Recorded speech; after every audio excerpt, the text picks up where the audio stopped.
Hello, everyone, and welcome to the UCL M&A Group's brand new Diversity and Inclusion Week. My name is Nicola, and I'm the head of Speaker Relations at the group, and alongside me is Emerald, our Speaker Relations Executive. Following the huge success of our M&A Monday series, we felt obligated to address the importance of the diversity and inclusion topic within the investment banking industry as the society with the largest social media presence in the UK.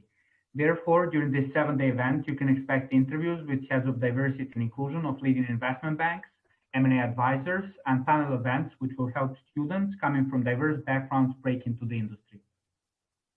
Today marks the end of our successful Diversity and Inclusion Week, and we're delighted to welcome another speaker, Nana Raphael. Nana is a Senior Vice President at Jefferies and has been working for this boutique investment bank for more than 11 years. Nana has a bachelor's degree on accounting and finance from LSE and an MBA from Columbia Business School. While being a successful investment banker, she is also extremely active in diversity and inclusion. For example, she is the co-chair and co-founder of Jefferies Ethnic Minority Society and is constantly promoting ethnic diversity. We're very happy to have her here today. So without further ado, let's get started. How are you, Nana? Very good. I'm very happy to be here.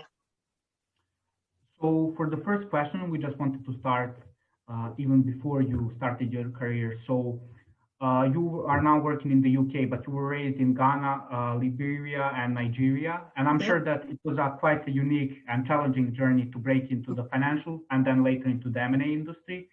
So could you tell us what prompted you to pursue that career path, and how has your background helped you actually succeed in that? Sure. So I came to the UK in my late teens to study. And as you flagged, Emerald, I studied accounting and finance at the LSE.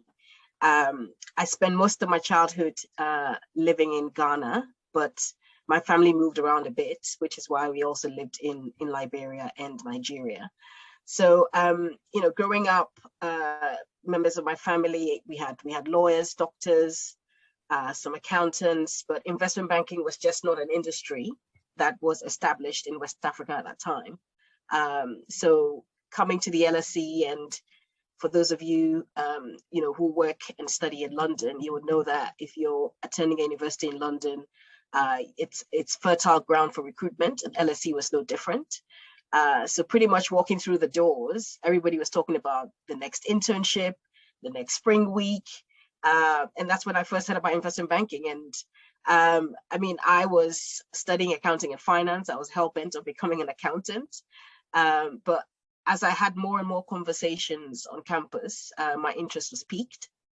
So I started to attend Inside Days. And ultimately, I joined the Sponsors for Educational Opportunity, SEO, which is a charity, a very well-established charity now, that helps students from ethnic minority backgrounds get opportunities in the city.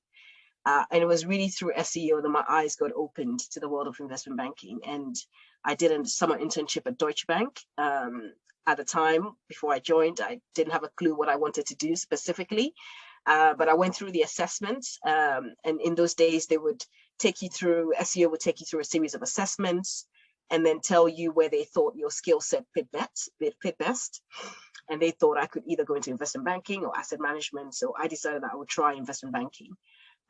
So I did the summer internship at Deutsche Bank, and it was truly eye-opening. I enjoyed every minute of it, 10 weeks in the summer of 2004. And I was lucky enough at the end of that to get offered a full-time opportunity, which I took. And as they say, the rest is history.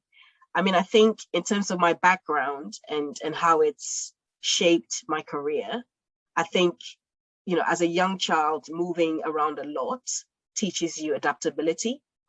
And so working through, starting my career at Deutsche Bank and then moving over to Jefferies, I think I have the ability to adapt and kind of change my behavior depending on changing circumstances, which I think is a great skill to have as an investment banker. And it's served me well throughout my career.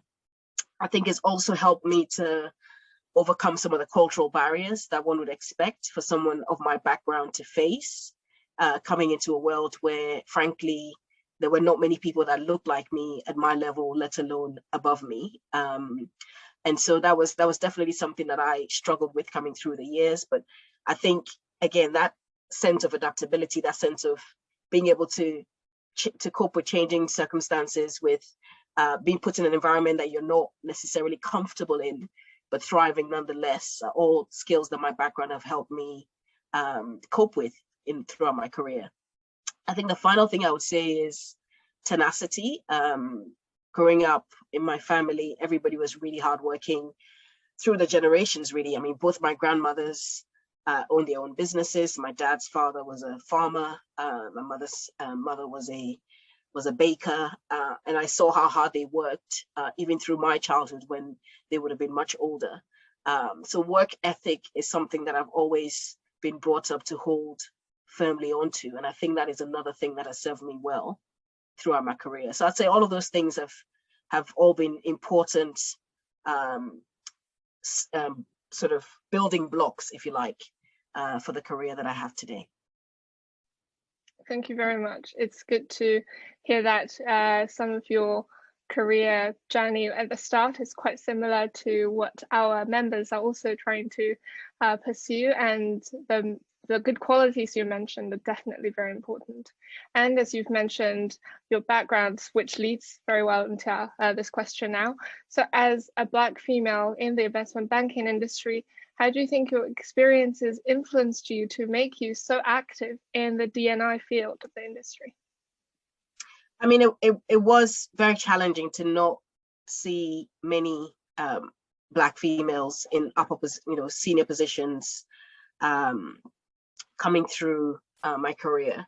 I think it was difficult to not see many women, full stop. I mean, as a young intern or analyst, there weren't that many senior MDs or even MDs who were female, let alone Black. And the ones that, you saw in those ranks, not many of them had families. So in terms of kind of role models, there were quite a few and far between. And I sort of always thought to myself, it would be better if there were more. And I was always hopeful that by the time I got to that level, I would not only serve as a role model, but hopefully there'd be more of us coming through the industry. And I think that has definitely spurred me on in terms of getting more involved in diversity initiatives. And frankly, I've done that pretty much all the way through my career, joining the Women's Network at Deutsche Bank, did the same thing here at Jefferies, obviously founded GEMS, as we call it, which is the Jefferies Ethnic Minority Society, and being involved in pretty much all of the diversity initiatives that we have going at the firm. Because I think representation is really important. And as part of that, encouraging the next generation to believe that they have opportunities available to them, it is important to have initiatives like the ones we have through GEMS, through our Women's Network, and through the other employee resource groups that we have at Jefferies. And that, frankly, that it's been important and encouraging to see that diversity and inclusion more broadly has become a much more pervasive topic in the industry. And I'm keen to carry on the work that we started, certainly on the Jefferies front, to carry on doing that for as long as I possibly can. Because again, I think, to reiterate, it's important for the next generation to understand that the opportunities are there, and that there is hope for them to rise through and get to those senior positions as well. Thank you on that. I will definitely touch upon more on GEMS. But for now, I want to actually expand on what you mentioned lastly. So how has the investment banking industry actually changed in terms of welcoming employees from a diverse background compared to 16 years ago and now? Yes, I think for me, one of the changes that I've seen is, diversity and inclusion has become a lot more intentional. I think when I joined the industry, people sort of cast nests and, recruited people. And if if the net caught a Black or brown person or a female or anyone who has a diverse background, then fine. But, firms were not going out and intentionally seeking to represent the societies in which they operate. Whereas I think now that dialogue has changed. And you can see that. I mean, pre-pandemic, walking down the street in the city, you see a lot more different types of people than you did 16 years ago. And that physical change is important. I mean, there's still a lot of work to be done, don't get me wrong. The journey is only just starting. But I think certainly some of the things that we've seen happen through the years, the Me Too movement, the Black Lives Matter movement, all of these things have spurred companies and forced individuals within senior positions to reckon with how they are dealing with diversity within their companies, and forced people to look at policies, to look at how recruitment happens within the firms, and more importantly, retention, because I think retention is a huge problem that we face in the industry in terms of, and it's part of one of the reasons why we don't have many senior people who are diverse, because a lot of people come into the industry in the hope of staying on, and by the time they get to a certain level, they start to leave the industry because they hit that glass ceiling. So retention is going to be a huge focus area, I think, for firms going forward. But I think, look, the topic is on everyone's agenda in a way that it simply wasn't when I started my career 16 years ago. And I think that's the biggest difference I've seen. Thank you very much. So the next question is, why do you think diversity and inclusion matters in the financial industry? And I know that Jefferies put a lot of emphasis on creating a more diverse and equal workplace, but can you tell us what kind of positive influence it has already brought to Jefferies? Sure. So I mean, I think in terms of the thought or the value proposition for diversity, a lot of work has been done in this area. And for people who are not aware, studies like the one done by Vivian Hunt and her team at McKinsey back in 2018, it's called Delivering Through Diversity. They looked at a very detailed study across a number of countries to understand the value differential in terms of looking at stock price accretion levels of companies that were run by diverse boards versus companies that weren't, and what additional value they were able to create over, I think it was a 3 or 5 year period. And that showed that the diversity of those boards brought diversity of thought, which then meant that the way those companies were run was completely different to companies that had, boards that were not as diverse. The EY Parker review is another one, which again looks at the FTSE 100, FTSE 200 companies, 250 companies, apologies, and looks at how the ones that are actually tracking their diversity measures, how they're performing in the market versus those that aren't, or at least those who have become more diverse, looking at how they perform now versus at the point at which they weren't. And all of these studies capture the value add of diversity. And at the end of the day, it's quite logical that you'd expect that if you have a problem, you're trying to solve any problem on this planet, you bring different perspectives to finding that solution. The quality of that solution is more than likely going to be much better than one where everybody who's bringing their perspective to that solution is effectively the same. And I think that fundamentally, that's what diversity is about. It's about acknowledging that different perspectives matter, and more importantly, different perspectives can bring a better outcome. And that's no different for finance, no different for investment banking or any of the many myriad subsets of financial services. I think for Jefferies, we're pretty much still at the early stages of that journey, if I'm honest. I would say really in the last 2 to 3 years, diversity has become a key focus for us. So in terms of concrete metrics that we can point to show how much of a difference is made, we're not yet in a position to talk through those. But what I can say is that you can already feel the momentum within the company. And if you look at the results that we've had this year, certainly in the last 2 years, all of our metrics have significantly increased. We cannot say that that's obviously exclusively related to diversity, because the overall market has done really well over that time frame. But as I say, we can feel like the culture within the firm has changed. People feel like their voices are heard. And the overall sentiment within the organization, and I'm able to gauge this through the work that I do in GEMS in terms of talking to people in everyday capacity. You get the sense that everybody feels like we're moving in the right direction, and we're doing so very, very positively. So certainly on an anecdotal level, it feels like people can see the difference and people feel positively about that difference.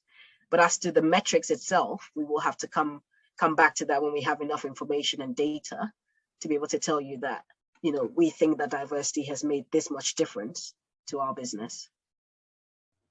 Thank you on that. And now to further expand a bit on GEMS. And for our viewers, GEMS actually stands for Jefferies Ethnic Minority Society. So as the co-chair and the co-founder of GEMS, can you share with us one of the achievements that you're most proud of? And could you also tell us a bit about possible future initiatives that you're looking to take? Sure. So maybe I'll start with telling you what we believe are the key pillars of GEMS. So, you know, as the name suggests, the Ethnic Minority Society is or was set up to promote ethnic diversity within Jefferies. In fact, it's open to everyone.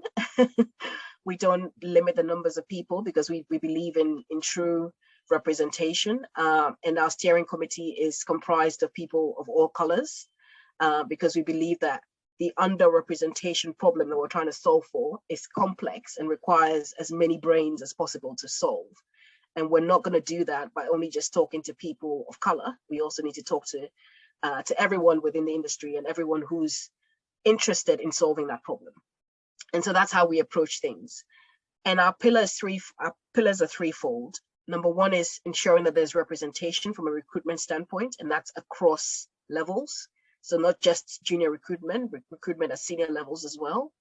That once you recruit people, we actually keep them. So retention, as I mentioned before, being a much bigger problem within the industry, but one that we wanted to make sure that certainly when we were designing our initiatives, we're doing initiatives that were designed to help solve the retention problem. And thirdly is one around cultural awareness. Before we started GEMS, we did a lot of groundwork talking to people across the industry who've been involved in diversity and inclusion.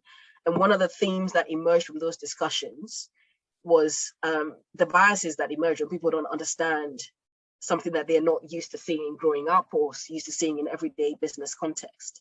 So we felt that an important part of our work was to promote cultural awareness, to showcase the different types of people that we had within Jefferies, and to educate each other about our cultural differences, because in understanding each other, we'd be more accepting of the different types of people. So those are the three pillars upon which we build our programs. And we've done quite a few things in the short 2 years that we've been in existence. But I'd say one of the ones and I'm proud of every single initiative that we've done. So I'm not saying that everything else that we've done is not important, but just to highlight one in particular, especially around this retention program that I've mentioned a few times now, we've developed what we called a leadership development program, which is designed to support people at vice president, associate and analyst level. The program is currently targeted at people of ethnic minority descent. And it's really designed, it's run over a number of months. I think it's a 7-month program where we have monthly sessions with a thought leader to really unpick what are the general themes, but also individual problems that people are facing that they feel are barriers to progressing their careers. Some of this may be around communication, some of this may be around technical skills, some of this may be around just the cultural barriers that people face. And I mean, I give this example when I'm talking to people of coming into the industry, being, you know, born and raised as I was, and struggling with, you know, eye contact. So in my culture, looking someone directly in the eye is seen as being rude or arrogant. And of course, in the Western culture, look, if you don't look somebody in the eye when you're talking to them, they think you're trying to hide something. And it was something that I had to overcome as a person and get used to telling myself, okay, you've got to look this person in the eye, especially when you're presenting or delivering an important message, you've got to look them in the eye so they know that, you know, you're not trying to hide something or you're not trying to be shady or shifty. But, you know, not understanding that cultural nuance would mean that somebody who's never met me before in the early days of my career may have thought, I don't like the way her body language is wrong or whatever, without fully understanding. So some of these little things, once we know and understand, changes the way we look at people, changes the way we assess people, changes the way we manage people, the way we promote people. And we think all of these things are really, really important for some of the broader objectives that are being set around diversity and inclusion. So this leadership development program is really one that we've already had immensely positive feedback on, and we're keen to roll out potentially to other either employee resource groups or across the firm to ensure that people understand some of the specific issues that people are facing and that need to be overcome for these careers to be progressed. Thank you so much for sharing all of these initiatives, and that was a very interesting introduction to a cultural difference. So the next question is, what are the biggest challenges that the financial industry is still facing in terms of diversity, equity, and inclusion? I think I've mentioned it a few times, but I'll say it again. I think retention is the biggest problem. A lot of studies have been done to show that on average, certainly from an ethnic diversity perspective, the average career of a person who's Black or brown is 7 to 10 years.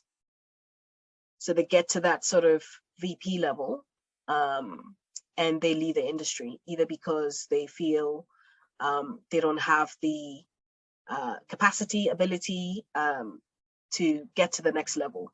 And why is that? And we spend a lot of time as GEMS trying to unpick that problem.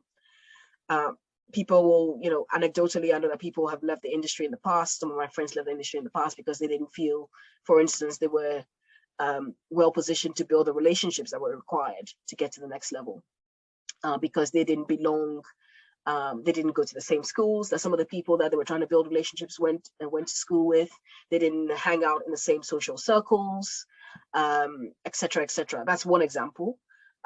Some people also felt that they were not understood. Their managers didn't understand them, and therefore they struggled to get promoted, et cetera, et cetera. So really trying to, obviously everybody needs to work hard, and competent people should be promoted.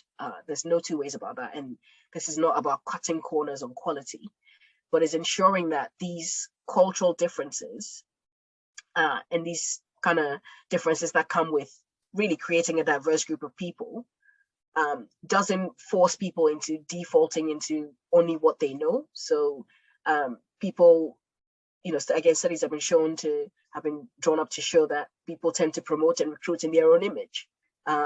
So how do we change that? And I think that is one of the biggest challenges that the industry faces going forward, and that companies, frankly, all of us need to put a lot of thought into how we change. And having a slightly more global perspective, the world is becoming a much smaller place, where people are doing business across continents, across cultures.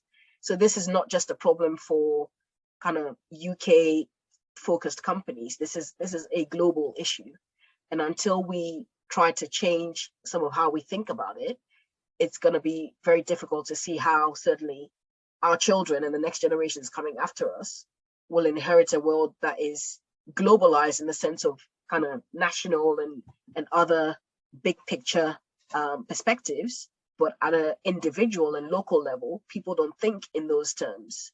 And it's really about shifting mindsets to accept that as we live in a much more globalized world, diversity is actually going to be part of our everyday living. We'll encounter different people in everything that we do. And kind of programming ourselves to deal with those differences in a way is going to be an important part of human existence. Thank you on that. And for this last question, it's for the future generations. So many members of the UCL M&A group come from the unrepresented backgrounds within finance. So given your plethora of experience, what advice would you give to them in order to break into the financial industry? Sure. A few things, some of them obvious. Work hard. There's no substitute for that. And one of the things that I was told as a young intern coming into the industry, which I think I adhered to and has served me well, is develop and build your brand. You know, what do you stand for? What are the things that you want people to remember about you? And let that be at the forefront of everything that you do. I think hard work is part of that, but you really need to sell what you stand for. Nobody's going to do that for you. And to really build a truly successful career, I think people who understand that go quite far. And I think the third thing to flag is the importance of networking. Your network is everything, and it starts with your peers, right? You're at university, you're studying. Who are the people that you're surrounding yourself with? I know that certainly the people that I came up with in the industry are still people I pick up the phone to on a business level, but also on a personal level, because these business relationships they're not built in a vacuum. A lot of the people that are surrounding you now will be the future leaders that you will interact with when you're a director, when you're an MD. So build those networks, and as you meet people when you're looking for jobs, etc., don't burn bridges. Build bridges and build networks. Even if you're offered a job and you decide to take another one, keep in touch with the firm that offered you the other job, because you never know. It's, you know, at the end of the day, the financial services industry is a very small place. And so it's important that the networks that you build and the value of those networks will really, really serve you well as you build and sustain your career. Well, thank you for all of the answers. They were really interesting. I have a full page written notes, so thank you again. Especially, I want to emphasize the networking part. I hope that this interview will encourage our members and university students to actually make a LinkedIn profile and start reaching out to people. So yeah, thank you again for joining us today. And to our viewers, please do consider liking this video and subscribing to our channel. Thank you. It was a pleasure to speak to you all. Thank you very much.